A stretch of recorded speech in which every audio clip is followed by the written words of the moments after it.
dan teman-teman sekalian yang bisa mengikuti kajian Women Supporting Women, Start Caring, Stop Misogyny.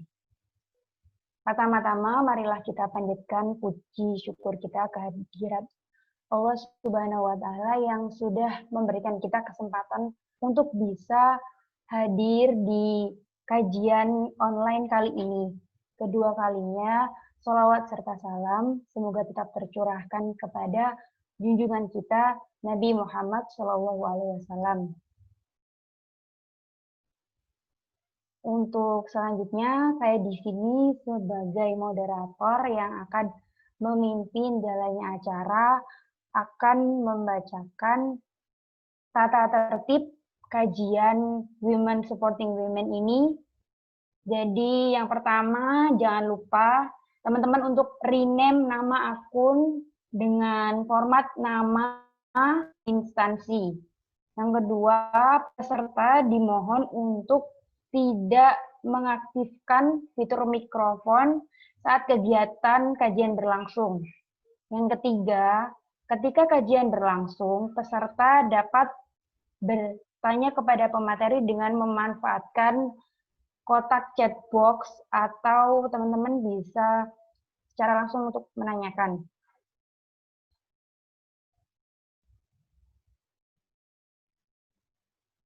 Terus untuk selanjutnya nanti setelah kajian ini berlangsung akan ada link lagi untuk teman-teman bisa mengambil sertifikat.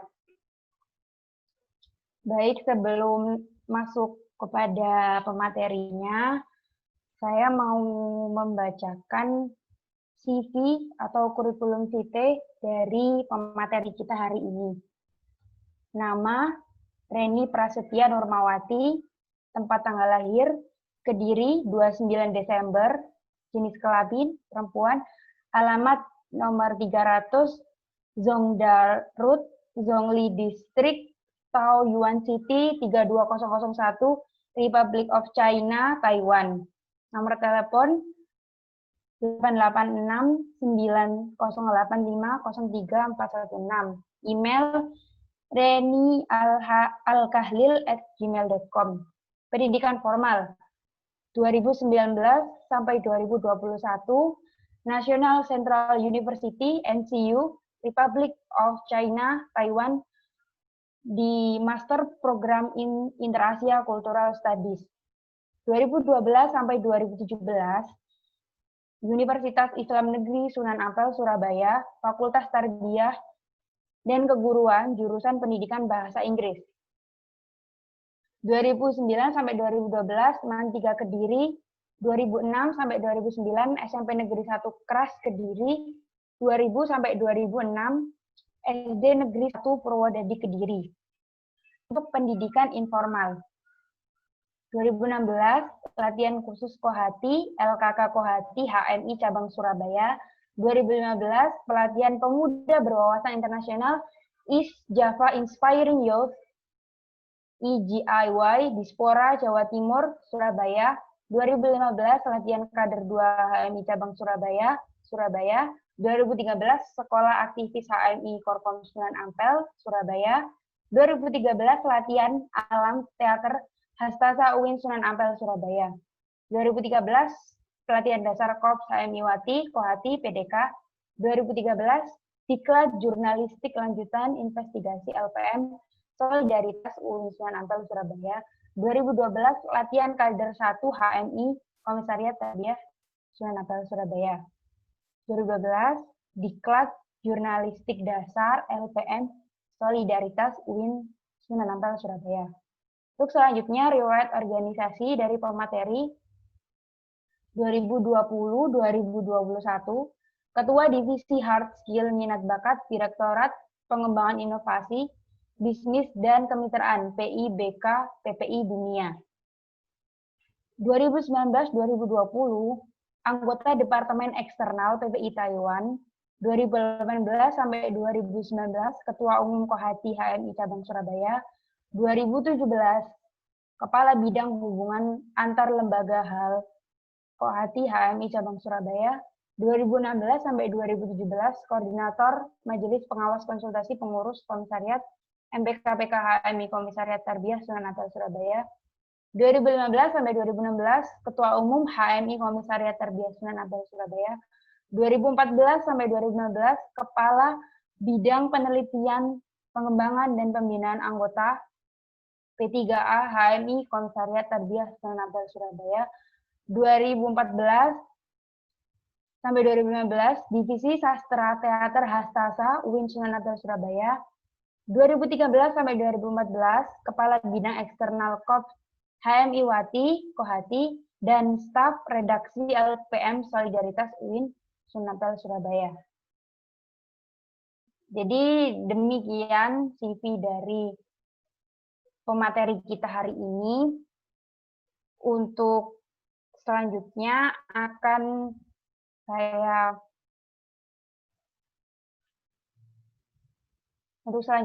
adalah sesi kajian. Jadi untuk Yunda Reni Prasetya Nurmawati kami persilakan.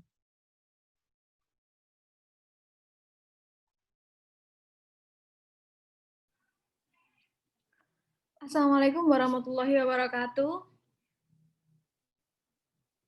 Waalaikumsalam warahmatullahi wabarakatuh. Waalaikumsalam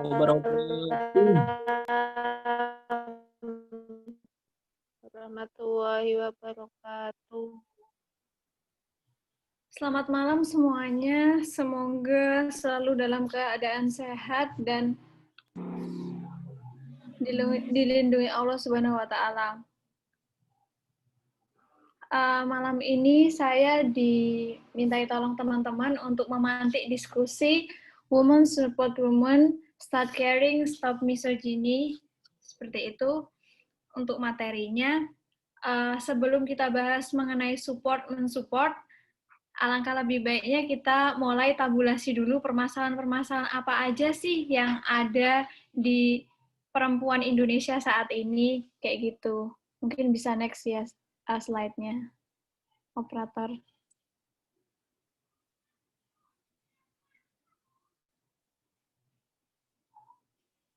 Nah, oke, ini saya ada data mengenai salah satu masalah perempuan saat ini. Apa sih? Ini data dari Sakernas yang diambil di Agustus 2015. Ini adalah data mengenai jumlah pengangguran di Indonesia berdasarkan provinsi-provinsi. Ini mulai usia 15 tahun ke atas. Ini bisa kita lihat, yang pink adalah perempuan, yang biru adalah laki-laki. Untuk data ini menunjukkan bahwasanya perempuan lebih banyak menganggur daripada laki-laki. Ini data angkatan kerja. Seperti itu. Yang bekerja.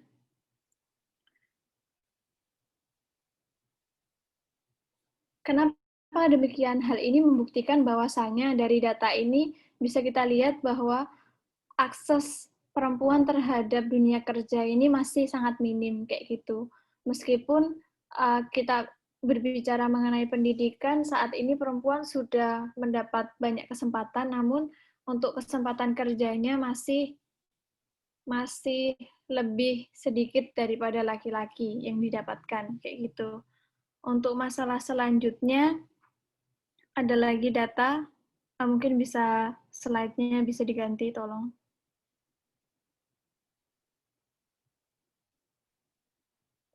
Nah, ini kesenjangan, ada lagi masalah kedua yaitu kesenjangan upah perempuan dan laki-laki. Bisa kita lihat bahwasanya ini catatannya pekerja adalah buruh atau karyawan atau pegawai, pekerja bebas di pertanian dan pekerja bebas di non-pertanian. Data yang diambil selama 4 tahun berturut-turut ya. Survei 4 tahun dari 2011 sampai 2015. Ini kesenjangan upah. Bisa dilihat chartnya. Yang biru adalah laki-laki, yang pink adalah perempuan. Nah, bisa kita lihat untuk sesama angkatan kerja dengan sesama jenis pekerjaan, untuk upahnya dari laki-laki ataupun perempuan ini ada kesenjangan. Seperti itu. Kenapa demikian? Nanti akan saya jelaskan di bawah mengenai pergerakan perempuan di Indonesia dan bagaimana budaya patriarki bisa merajalela di Indonesia. Seperti itu. Nah, ini mengenai kesenjangan, ini datanya seperti ini.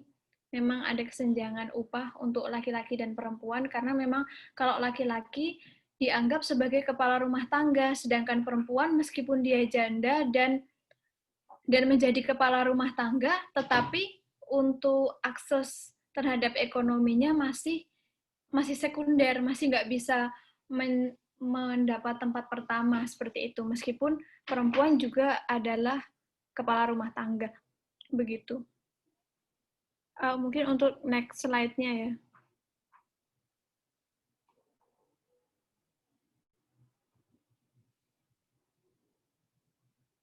Ya, ini untuk masalah yang ketiga adalah masih lagi-lagi ini data kekerasan terhadap perempuan yang ya ini tahun 2019 dalam catatan 2020 ya. Ini dari data 12 tahun, dari tahun 2008 sampai 2012 bisa kita lihat bahwasannya kekerasan terhadap perempuan masih banyak angkanya. Sampai 2019 pun ini masih setinggi ini, seperti itu. Dan untuk chart yang bundar ini adalah data mengenai jenis-jenis kekerasan terhadap perempuan, seperti itu. Yang untuk warna biru, chart warna biru, lingkaran garis lingkaran warna biru ini membuktikan bahwasanya kekerasan terhadap perempuan di ranah private, artinya di ranah keluarga, seperti itu lebih tinggi. Sementara yang merah ini kekerasan terhadap perempuan di ranah komunitas, seperti tempat kerja dan lain sebagainya, seperti itu. Ini untuk kekerasan terhadap perempuan ini masih sangat tinggi ya di Indonesia, meskipun banyak sekali program-program pengharus utamaan gender saat ini, terlebih setelah reformasi, ini banyak sekali program pengharus utamaan gender, bahkan di Jawa Timur sendiri saat ini, di periode gubernur yang sebelumnya, di gubernur Pak Soekarwo kemarin, ini Jawa Timur mendapatkan selama 10 tahun periode beliau menjabat, selama 10 tahunnya berturut-turut Jawa Timur mendapatkan predikat sebagai provinsi terbaik dalam hal penerapan pengharus utamaan gender, seperti itu. Tapi apa yang kita lihat masih banyak sekali kekerasan terhadap perempuan, meskipun programnya juga masih ada. Ini karena memang konstruk budaya patriarki sangat lekat sekali dengan masyarakat Indonesia, seperti itu. Mungkin bisa next slide.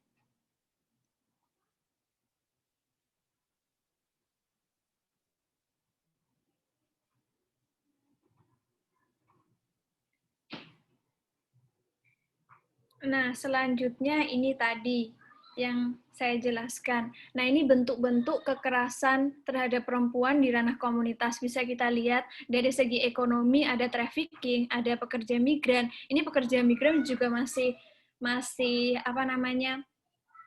menjadi PR bagi komunitas pemberdaya perempuan di Indonesia, seperti itu. Terus habis itu eksploitasi ekonomi, terus secara psikis ada pengancaman, terus ada psikis yang lain juga, terus habis itu secara fisik ada kekerasan fisik, ada pembunuhan, pemukulan, ini pemukulan yang paling banyak, penganiayaan juga, terus secara seksual ada eksploitasi seksual, ada cybercrime, ada persetubuhan, ada pelecehan seksual, percobaan pemerkosaan dan pencabulan. Seperti itu. Ini data yang seperti data yang tadi, ini data 12 tahun berturut-turut, masih seperti ini rasionya untuk data kekerasan terhadap perempuan. Terus habis itu, untuk pekerja migran sendiri, karena saya sekarang ada di Taiwan, ini sebenarnya masih menjadi PR banget gitu, karena banyak sekali pekerja-pekerja migran yang diberangkatkan ke luar negeri, tapi mereka nggak tahu kontraknya gimana. Jadi banyak yang tertipu, akhirnya mereka harus membayar, mereka diberangkatkan, tidak disuruh membayar apa-apa awalnya, tapi setelah nyampe ke lokasi tujuan, ternyata mereka dipekerjakan, tapi dia harus membayar agen. Jadi gajinya hanya misalnya per bulan itu hanya dapat 2 juta misalnya. Nah, itu terusan mereka masih harus disuruh membayar kepada agen itu sebesar 500.000 seperti itu. Padahal mereka kerjanya juga karena kontraknya mereka nggak tahu bahasanya, nggak ngerti cara komunikasinya gimana, akhirnya mereka nggak tahu gimana itu kontraknya kayak gitu.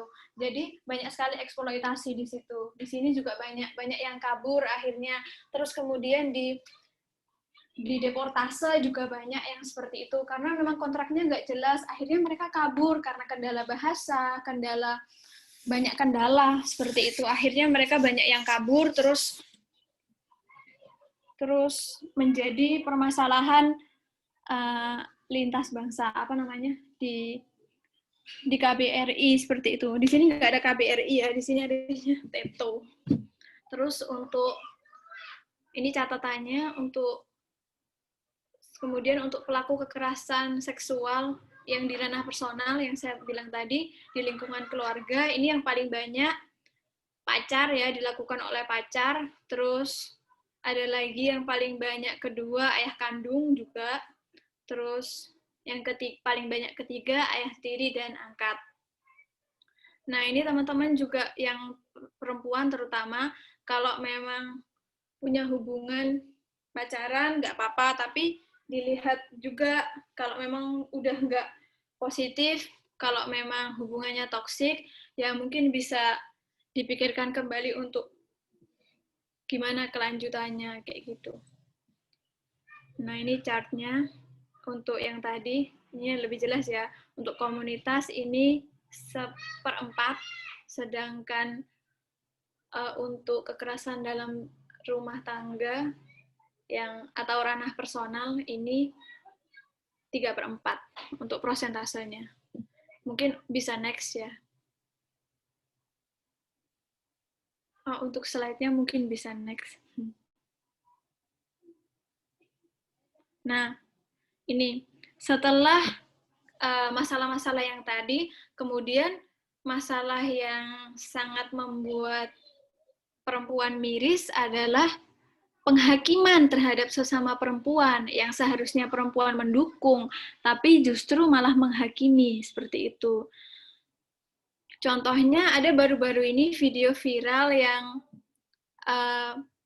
dia mengkritik korban kekerasan, korban pemerkosaan seperti itu. Dia menyalahkan si korban, victim blaming gitu. Jadi banyak sekali sih penghakiman perempuan terhadap perempuan yang lain seperti itu. Contohnya itu tadi. Jadi menyalahkan pakaian perempuan. Ini yang banyak terjadi sih, nggak hanya perempuan sesama perempuan, laki-laki juga. Ini yang lebih banyak laki-laki yang menyalahkan pakaian perempuan seperti itu atas terjadinya pemerkosaan seperti itu. Terus selain itu juga mungkin penghakiman seperti biasanya kalau ada teman yang ambisius gitu ya di kelas, bukan ambisius sih, maksudnya kayak semangat banget di kelas, kayak sering bertanya, aktif seperti itu malah kayak dibully, wah dia ambisius banget, ini pasti ininya cita-citanya begini begitu kayak gitu,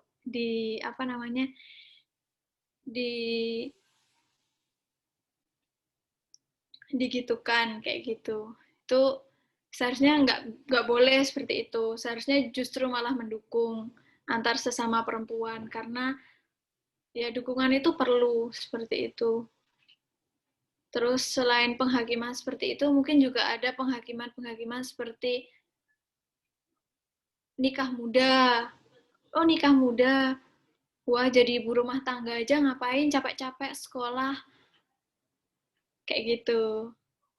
Padahal menikah itu bukan menghalangi teman-teman untuk meraih cita-cita sebenarnya. Kalau teman-teman komunikasinya baik dengan pasangan, justru malah melalui pernikahan ini bisa saling support kayak gitu. Bisa mencapai cita-cita bersama, bisa mencapai cita-cita lebih tinggi kayak gitu. Terus mungkin udah menikah tapi nggak punya anak, nah itu dibully, itu paling mandul. Mungkin ini waktu masa mudanya banyak melakukan hal-hal yang nggak baik, makanya kena azab, terus nggak punya anak gitu. Banyak sih penghakiman antar sesama perempuan, dan ini adalah salah satu masalah juga yang ada di perempuan Indonesia saat ini. Mungkin bisa next slide.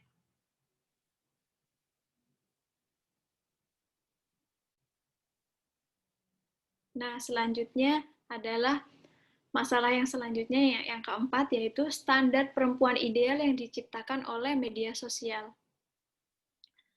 Nah, influencer-influencer hari ini dan saat ini sangat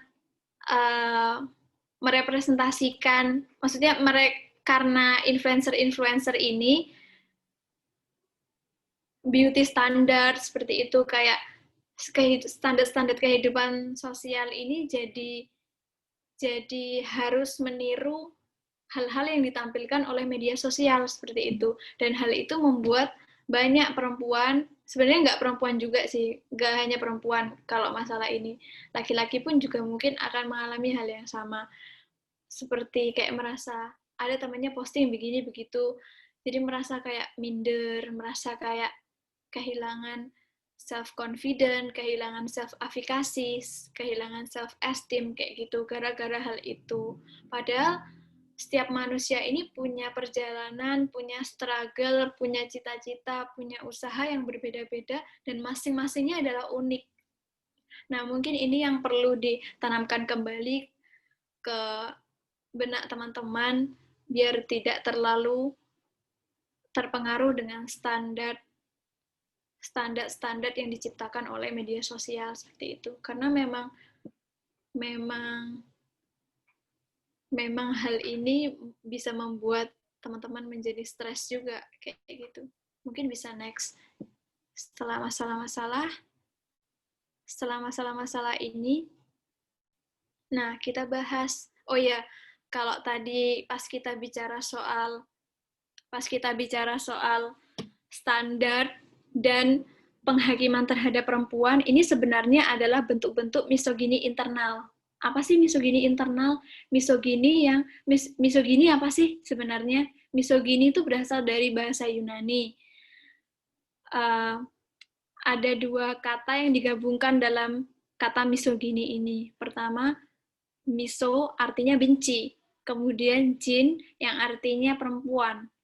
Nah, misogini adalah sebuah paham yang membenci terhadap perempuan.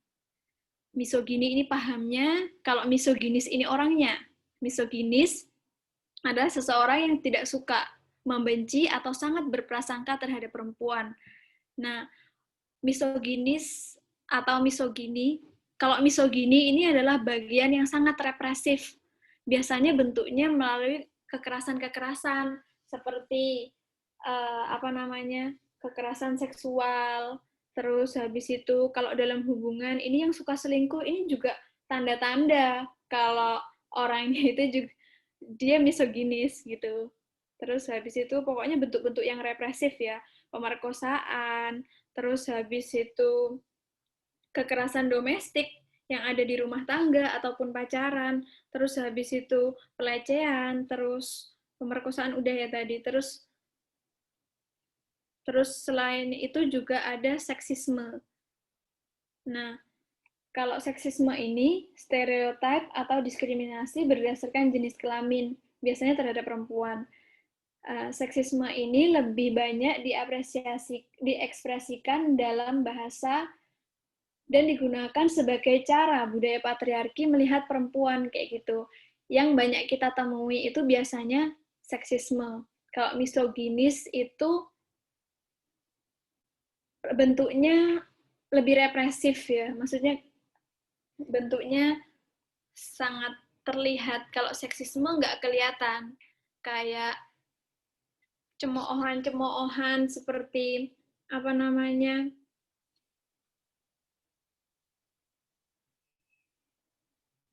meme-meme yang ada di Instagram yang perempuan harus begini, perempuan harus begitu. Nah, itu bentuk dari seksisme. Terus ada lagi catcalling. Itu biasanya kalau teman-teman lagi ada di jalan, biasanya cewek-cewek kalau jalan terus ada kerumunan cowok-cowok terus bilang assalamualaikum uhti. Nah, itu juga salah satu bentuk seksisme. Itu kalau di sini ya, kalau di Republic of China itu kayak gitu nggak boleh. Itu ada ininya, ada apa namanya? Ada dendanya kayak gitu. Nggak bisa lagi. Di sini pengaruh utamaan gendernya sangat tinggi dan mengklaim sebagai negara yang feminis kayak gitu. Beda banget dengan di Indonesia. Kalau di Indonesia masih banyak banget kita temui catcalling kayak gitu. Mengolok-ngolok perempuan, nah seperti itu. Terus tadi terakhir apa namanya? Seksisme ini kan biasa untuk mengekspresikan budaya patriarki. Nah, terus kita bahas soal patriarki. Gimana sih patriarki bisa ada di Indonesia? Nah, berbicara soal patriarki ada di Indonesia itu tidak lepas dari sejarah pergerakan perempuan di Indonesia. Nah, ini ada 4 fase. Saya merangkap semuanya menjadi 4 fase ini ya. Pertama, gelombang feminis pertama di Indonesia atau pra kemerdekaan, kemudian kedua gelombang feminis kedua, ini pasca kemerdekaan, kemudian gelombang ketiga ini era Orde Baru, dan keempat reformasi. Gimana gelombang feminis pertama di Indonesia itu atau pra kemerdekaan ini diprakarsai awalnya. Jadi budaya patriarki ini memang dari dulu ada, tapi perempuan Indonesia juga tidak serta-merta menerima begitu, enggak juga. Ada juga perlawanan-perlawanannya. Yang pertama diawali dari R.A. Kartini. Ini gelombang feminisme pertama di Indonesia. Melalui tulisan dan pemikiran R.A. Kartini kemudian mengilhami perempuan-perempuan pada masa itu untuk berjuang melawan penjajahan.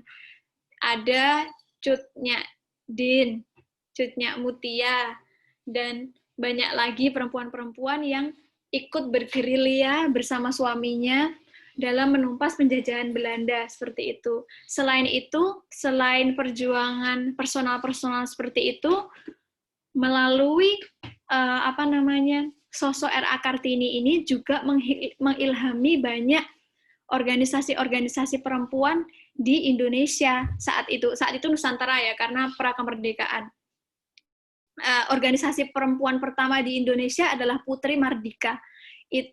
Organisasi itu satu periode dengan organisasi Budi Utomo. Tahu kan organisasi pergerakan pemuda pertama yang ada di Indonesia? Nah, itu karena semangatnya sudah dikelompokkan menjadi organisasi itu. Organisasinya yaitu Putri Mardika. Organisasi itu tujuannya untuk memberdayakan perempuan dan bersama-sama mengumpulkan para perempuan untuk berjuang melawan penjajah seperti itu. Selain Putri Mardika, kemudian berjamurlah banyak organisasi perempuan. Ada Wanita Utomo, ada kemudian Aisyah, kemudian organisasi-organisasi yang lainnya seperti itu. Terus kemudian di tahun 1930-an, kemudian di tahun 1930, oh iya ini ada yang minta on kamera ya. Oh iya terima kasih. Ya saya on kamera ya kalau gitu. Ya terima kasih.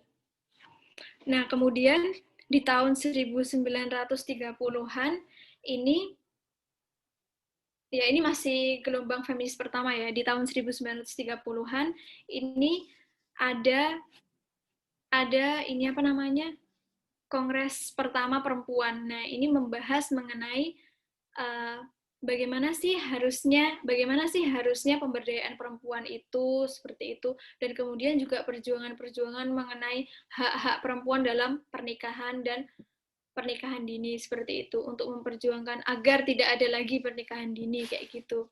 Itu untuk gelombang feminis pertama, dan sampai pada akhirnya setelah penjajah Belanda pergi, kemudian penjajahan Jepang. Pada waktu penjajahan Jepang juga organisasi-organisasi perempuan di Indonesia membantu berjuang seperti itu. Walaupun Jepang sendiri membuatkan organisasi perempuan bernama Fujinkai. Nah, ini untuk mengcounter ya, untuk membuat perempuan, untuk memantau pergerakan perempuan di Indonesia. Akhirnya dibuatlah organisasi ini oleh Jepang. Kemudian waktu itu sudah ada serikat perempuan Sedar ya namanya, yang kemudian berganti nama menjadi Gerwani. Nah, itu dia menyuarakan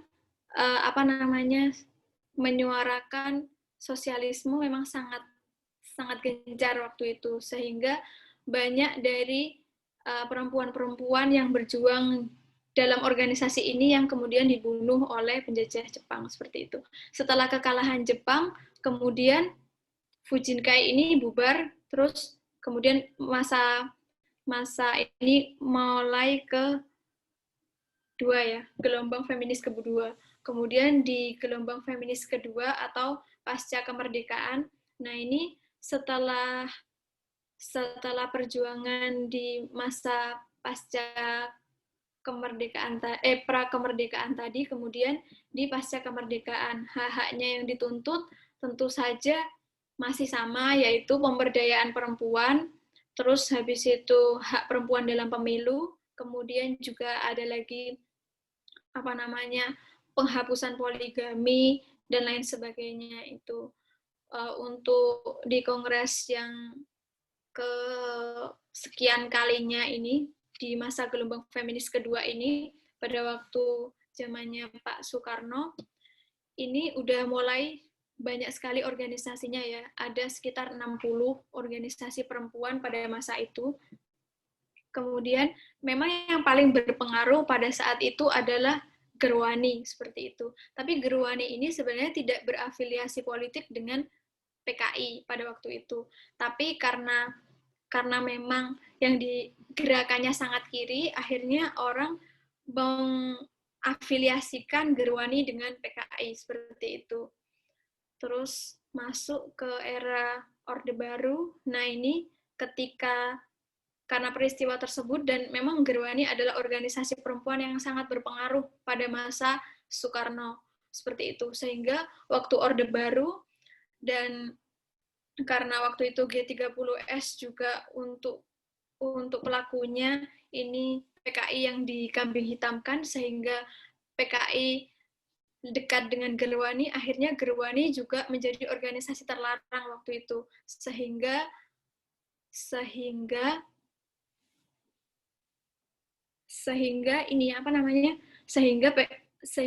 Gerwani dibubarkan. Kemudian banyak juga aktivis Gerwani yang dibunuh seperti itu.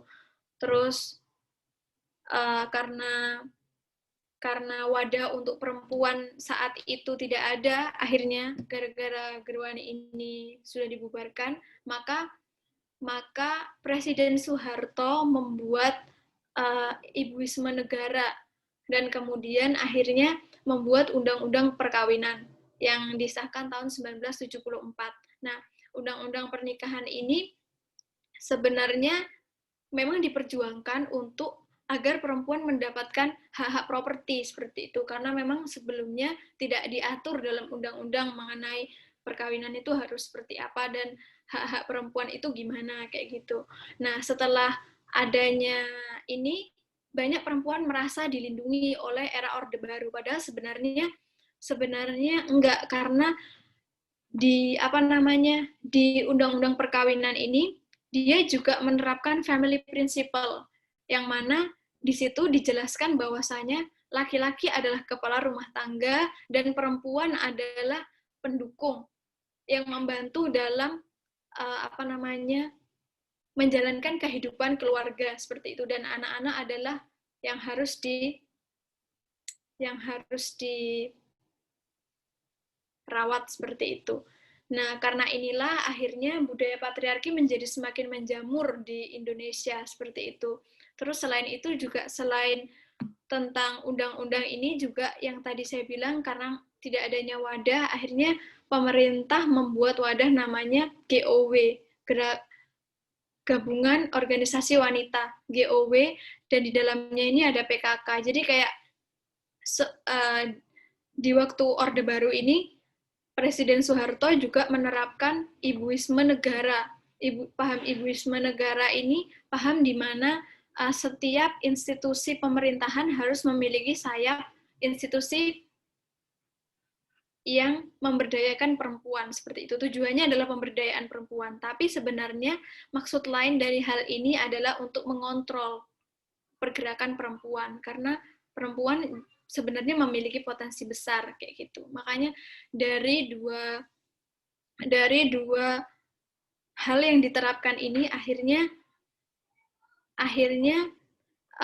patriarki diterima secara nature, patriarki dipahami sebagai sesuatu yang ilmiah seperti itu, karena memang ibu ya tugasnya di rumah menjaga anak seperti itu, terus sedangkan ayah tugasnya bekerja mencari nafkah karena dia adalah kepala rumah tangga seperti itu. Dan di institusi yang institutif tadi, yang state of ibuism tadi, perempuan mendukung, jadi kayak PKK. Nah, itu salah satu organisasi bentukannya itu ya PKK tadi, yang Orde Baru. Jadi pemerintah kabupaten punya PKK kabupaten, pemerintah provinsi punya PKK provinsi seperti itu. Nah, itu yang dibentuk seperti itu, dan program kerjanya juga sudah diatur seperti apa aja kayak gitu. Itu terus, jadi orang-orang yang lahir dan hidup di era ini akhirnya menerima patriarki sebagai hal yang natural, hal yang memang sudah wajar seperti itu, kayak gitu. Sehingga kemudian di era reformasi, yaitu saat ini, yang mana ketika banyak perempuan menyuarakan untuk pemberdayaan yang real, tapi masih juga banyak yang menentang kayak gitu. Untuk di era reformasi ini, orang-orang yang sangat keras menyuarakan feminisme justru dianggap tauhid, Islam dulu baru feminis seperti itu loh. Banyak yang menganggap hal-hal seperti itu, sehingga kalau yang di era reformasi ini nggak lagi, represinya bukan lagi dari negara sebenarnya, tapi lebih umum ya, seperti yang tadi, karena banyak orang-orang yang lahir dan mengenyam yang patriarki di Orde Baru tadi, sehingga ya mereka menganggap bahwa patriarki ini natural gitu. Sampai akhirnya di era reformasi masih seperti itu. Ya, dari 4 fase ini pergerakannya masih sama, menuntut pemberdayaan terhadap perempuan seperti itu. Ya, artinya sebenarnya kalau ngomongin soal kesadaran untuk berjuang dan berkarya, ini perempuan sudah sadar sejak masa prakemerdekaan kayak gitu. Sampai saat ini juga masih seperti itu. Tapi konstruk budaya ini memang sangat kental, sehingga sulit sekali untuk mendobrak kayak gitu. Bahkan orang tua kita yang termasuk di dalamnya juga bagian dari produk Orde Baru seperti itu, yang mana masih apa namanya, masih akan melarang anak-anak perempuannya untuk mengambil jurusan-jurusan yang kayak teknik seperti itu. Terus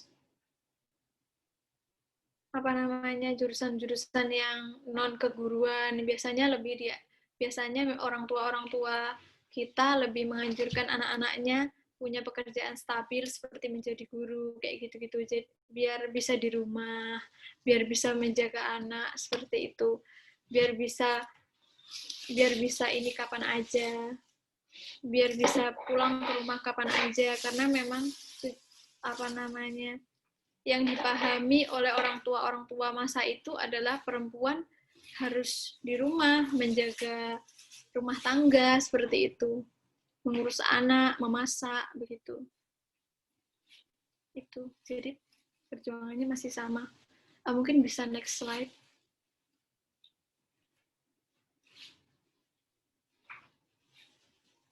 Nah, ciri-ciri misoginis apa? Mereka gugup di dekat perempuan. Ini biasanya yang seperti biasanya misoginis yang sangat represif ya, maksudnya yang sangat kelihatan, yang memang benci banget gitu terhadap perempuan. Biasanya memang dipengaruhi oleh faktor pengalaman sebelumnya atau traumatik sebelumnya kayak gitu, sehingga mereka bakalan merasa gugup bila di dekat perempuan seperti itu. Ini secara psikologisnya ya. Merasa gugup di dekat perempuan, merasa terintimidasi, sehingga bawaannya mau ngomongin kata-kata yang kasar kayak gitu, bersikap kasar, terus agresif dan egois terhadap perempuan, kayak self-oriented banget kayak gitu, kayak bossy, maunya dia yang ngatur dalam berhubungan, dalam apa namanya, dalam pertemanan atau dalam hubungan pacar, maunya mengatur kayak gitu, maunya mengatur, terus egois begitu, terus juga gemar selingkuh. Ini juga bagian dari ciri-ciri misoginis ya, karena nggak menghargai terhadap perempuan kayak gitu. Terus habis itu yang selanjutnya, perempuan tidak boleh lebih baik dari laki-laki kayak gitu. Malulah masa perempuan yang lebih baik daripada laki-laki gitu-gitu.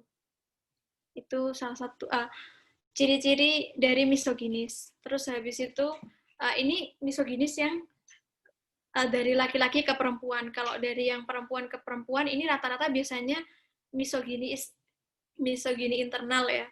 Biasanya misogini internal seperti tadi, penghakiman terhadap sesama perempuan, kayak kalau ada temannya yang sukses malah dinyinyirin kayak gitu. Terus habis itu selain itu juga beauty standard atau kehidupan standar yang ditampilkan oleh media sosial. Nah, kalau nggak sesuai dari itu, dinyinyirin juga seperti itu. Itu juga bagian dari misogini internal kayak gitu. Selain itu juga biasanya kalau ada yang punya perasaan kayak gini, biasanya ini ibu terhadap anak perempuannya. Gak mau punya anak perempuan karena takut bakal tersaingi kayak gitu, maunya punya anak laki-laki doang kayak gitu. Itu juga ada. Itu salah satu contoh misogini dari perempuan ke perempuan yang lain. Terus habis itu mungkin untuk next slide ya.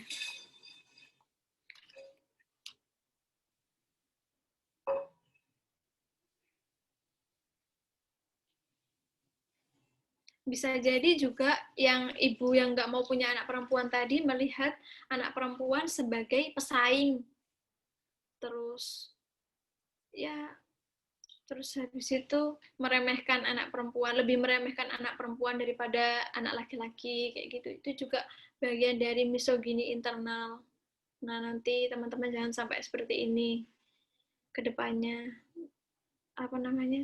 Harus lebih support terhadap perempuan. Mungkin bisa next slide.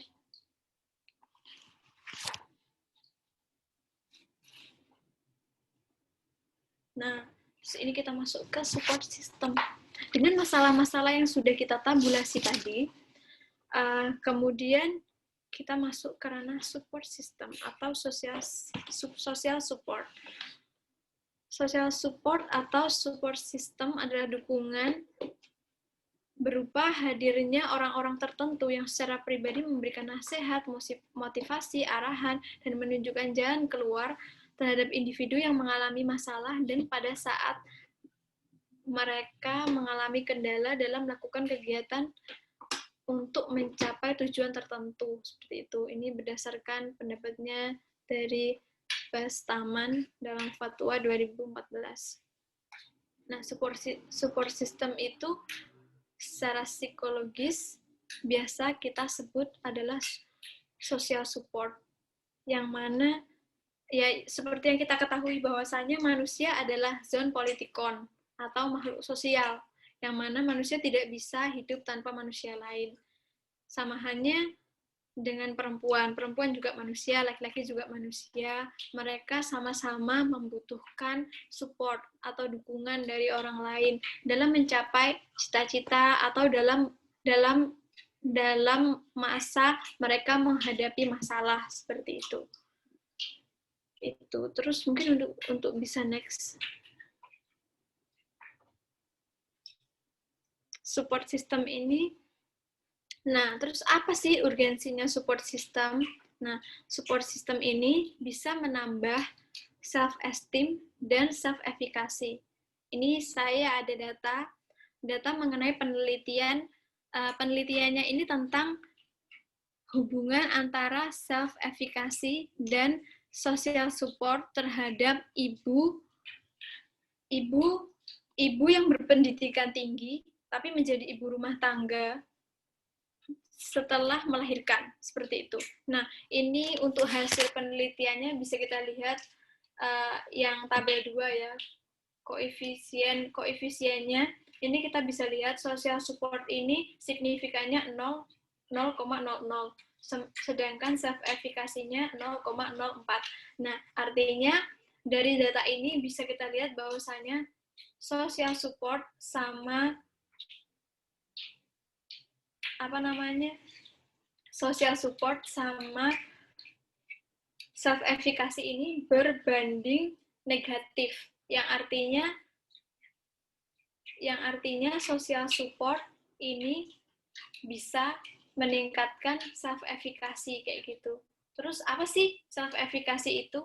Jadi self-efficacy adalah kemampuan memberikan penilaian terhadap keyakinan untuk meyakini potensi diri. Terus kalau self-esteem apa? Self-esteem ini penghargaan terhadap diri sendiri atau harga diri, seperti itu.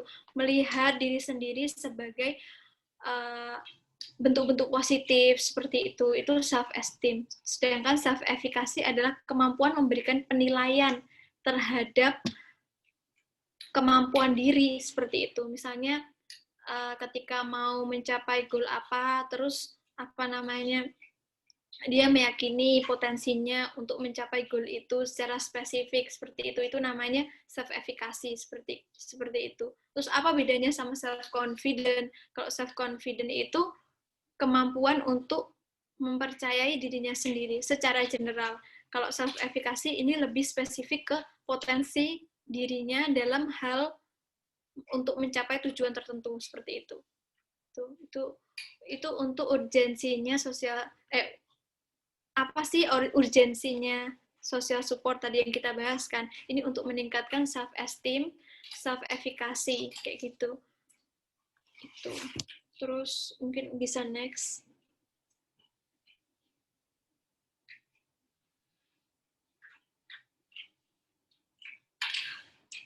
Nah, ini untuk bentuk-bentuk social support ini bentuk eksternal ya. Cara ini bisa kita bilang sebagai cara untuk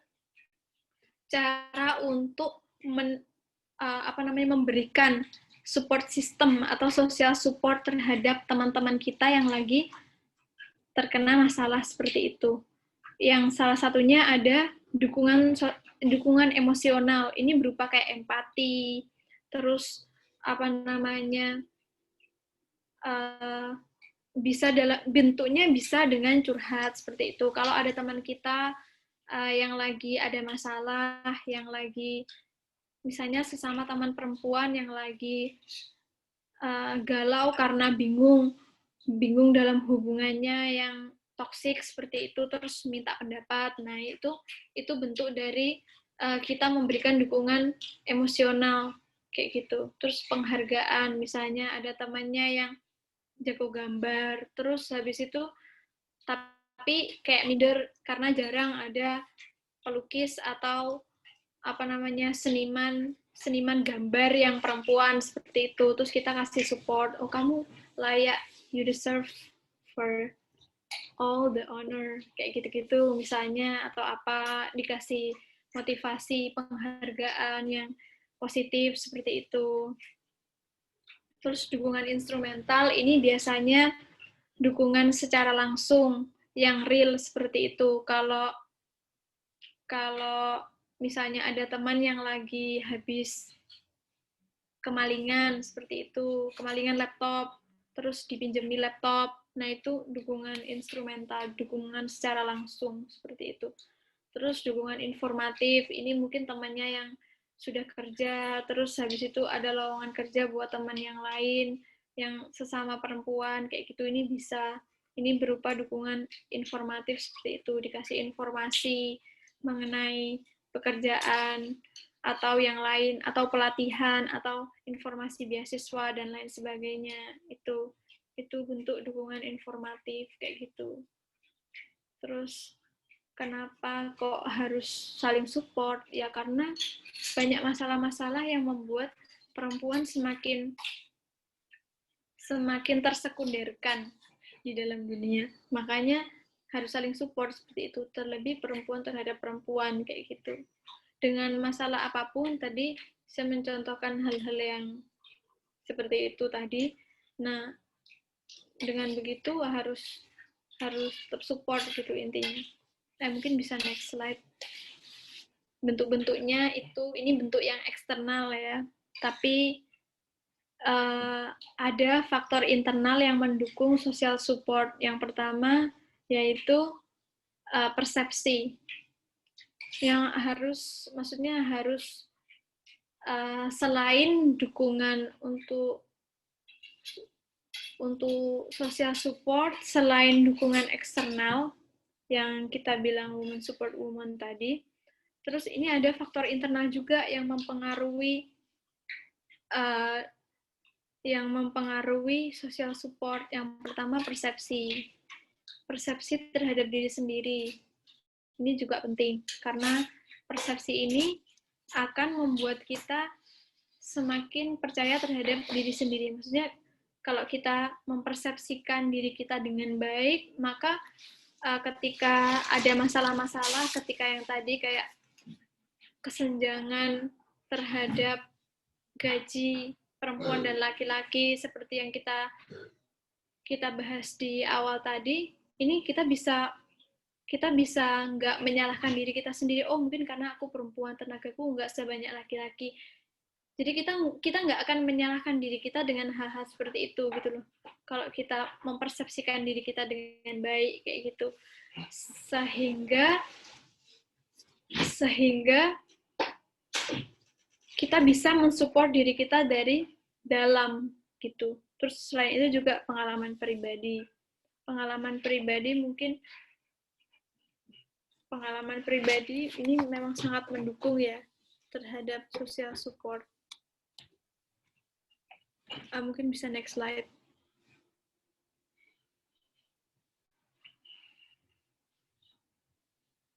Nah, terus cara membangun support system secara internal. Ini gimana? Yang saya bilang tadi, setelah persepsi dan pengalaman diri, kemudian cara membangun support system secara internal yaitu bertemanlah dengan diri teman-teman sendiri. Ketika ada masalah, mungkin dalam lingkungan yang toksik, dalam lingkungan kerja yang sangat seksisme, kayak gitu.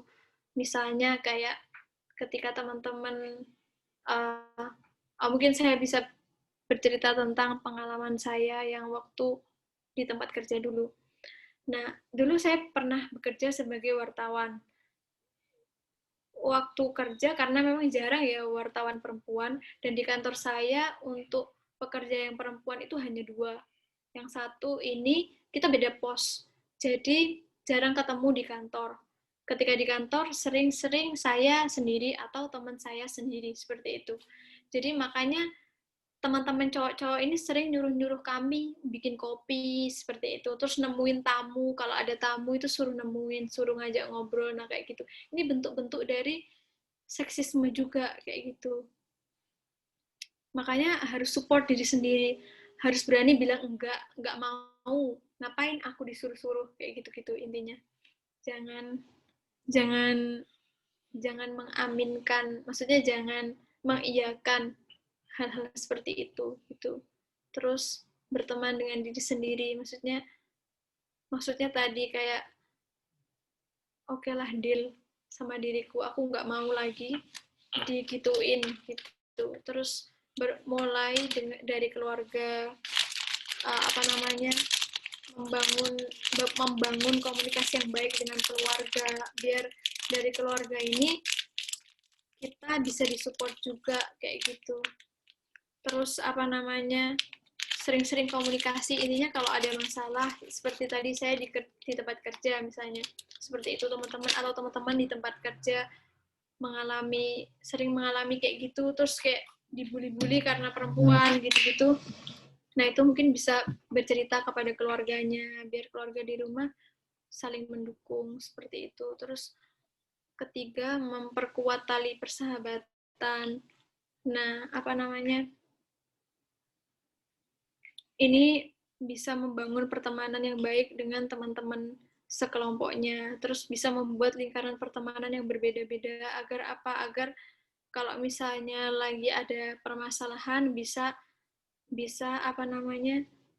meminta bantuan nggak harus dibantu menyelesaikan masalahnya, dibantu dengan bercerita, didengarkan ketika kita bercerita, itu sudah lebih dari cukup saya rasa untuk mensupport perempuan kayak gitu. Mungkin bisa next slide.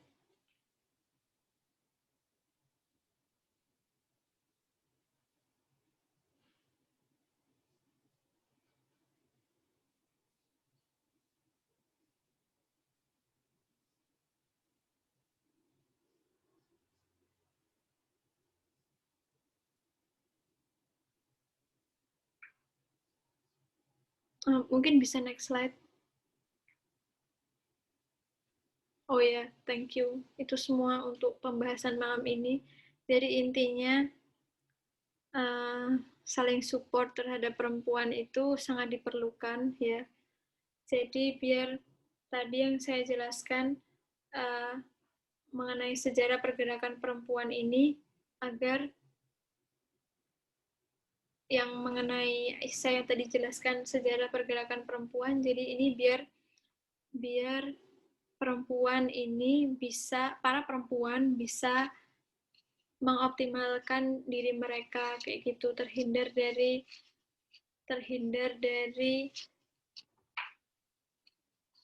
pendomestikan kayak yang tadi gitu. Ya intinya seperti itu sih dari saya. Mungkin ada pertanyaan. Terima kasih. Terima kasih untuk teman-teman bisa bertanya setelah mendapatkan materi tadi, bertanya lewat kolom chat atau langsung saja raise hand. Silakan.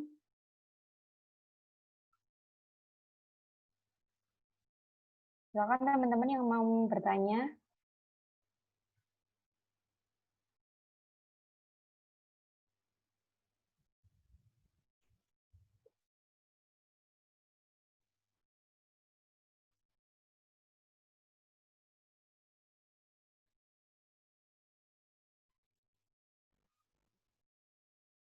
Dari materi tadi, mulai dari permasalahan, sejarah pergerakan, terus misoginis, ciri-ciri misoginis. Teman-teman mungkin punya pertanyaan yang bisa teman-teman ketik di chat atau langsung saja menyalakan video dan suaranya. Silakan teman-teman.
Ya, saya melihat ada pertanyaan ya di kolom komentar ini.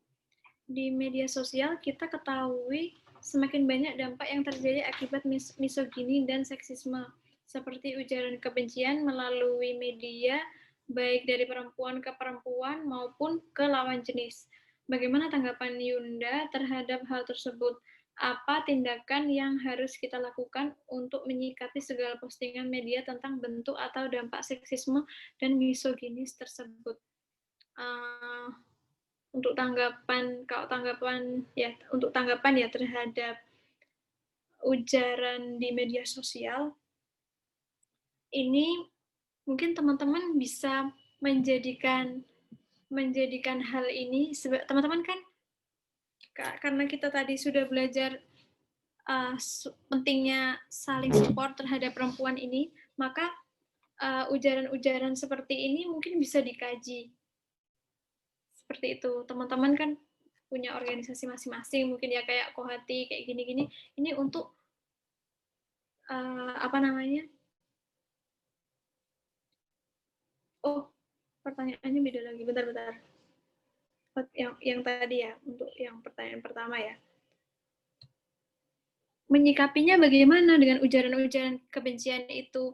Karena kita sudah belajar mengenai apa itu misogini dan siapa sih misoginis itu, kita sudah tahu ciri-cirinya bagaimana, dan tindakan-tindakan seksisme kita juga udah tahu. Nah, maka dengan postingan-postingan ujaran kebencian itu, kita tahu kalau itu memang bentuk dari misoginis dan seksisme. Dampaknya kalau kita nggak tahu, itu bisa membuat orang menjadi kehilangan kepercayaan dirinya. Akhirnya bisa, yang paling parah, bisa menyebabkan seseorang bunuh diri. Seperti dulu pernah ada kasus, kalau nggak salah namanya siapa ya? Pokoknya video sedang melakukan hubungan seksualnya itu viral di media sosial. Itu mahasiswi UI kalau nggak salah. Nah, terus setelah videonya itu viral, banyak yang nge-DM atau mengkomentari di sosial medianya, kayak dikatain pelacur dan lain sebagainya kayak gitu. Itu yang mengatain nggak hanya laki-laki tapi juga perempuan seperti itu. Dan si cewek yang jadi korban bullying ini akhirnya dia depresi dan kayak dia bilangkan ke temannya, wah aku kayaknya mau bunuh diri aja, seperti itu, gitu-gitu intinya. Nah, tanggapan terhadap hal itu seharusnya teman-teman harus stop.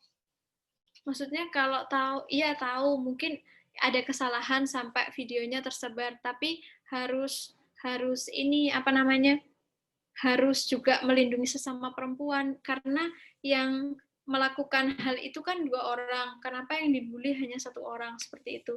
Jadi harus kayak opininya digiring ke yang cowoknya juga, seperti itu. Juga harus dapat punishment secara sosial. Dan itu juga bisa dikaji. Makanya itu ya untuk pertanyaan pertama ya. Terus yang kedua, salah satu cara untuk meningkatkan support system secara internal yang terakhir adalah memperbanyak pertemanan, yang mana nanti kita bercerita ke teman tersebut, tapi sering ditemui saat ini jika kita ingin bercerita ke teman tersebut, dia membandingkan dengan masalahnya. Lalu apa yang harus kita lakukan? Yang tadinya kita membutuhkan saran, malah jadi kita yang memberi saran. Hehe, terima kasih. Ya, untuk pertanyaan yang kedua ini, ya, saya ada contoh ya, yang sampai sekarang, untuk pertanyaan yang kedua ini, saya ada contoh yang sampai sekarang ini membuat saya, menyesal, kayak gitu, karena ini contoh ada teman kami, dia juga kuliah sama seperti saya di sini, teman dari Indonesia. Nah, sebenarnya teman saya ini cowok. Kan kalau semua mahasiswa saya rasa, ketika akhir semester ini pasti dia bakal mengalami banyak tugas ya, ada banyak deadline, ada banyak tugas yang harus diselesaikan seperti itu.